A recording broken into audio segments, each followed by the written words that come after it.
इराकमधल्या संसदेत एक विधेयक मांडण्यात आलंय, ज्यामुळे सगळीकडे चिंतेचं वातावरण आहे। याचं कारण इराकमध्ये मुलींचं लग्नासाठीचं वय हे 9 वर्ष करण्याला कायद्यानं मंजुरी दिली जाणार आहे। इराक न्याय मंत्रालयानं हे विधेयक मांडलंय। हे विधेयक पारित झालं तर 9 वर्षाच्या मुलींच्या आणि 15 वर्षाच्या मुलांच्या लग्नाला कायदेशीर मान्यता मिळू शकते। याआधी वयाची ही मर्यादा मुलींसाठी 18 आणि मुलांसाठी 21 इतकी आहे, पण आता हीच मर्यादा अवघी 9 वर्ष आणि 15 वर्ष इतकी असणार आहे। या निर्णयामुळे बालविवाह आणि त्यातून होणाऱ्या शोषणाच्या घटनांमध्ये वाढ होण्याची भीती व्यक्त होतीये।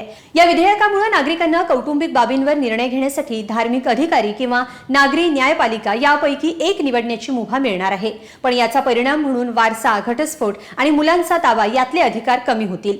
तसंच लवकर लग्न झाल्यानं अवेळी होणारी गर्भधारणा आणि घरगुती हिंसाचाराच्या घटनाही वाढण्याची भीती व्यक्त होतीये।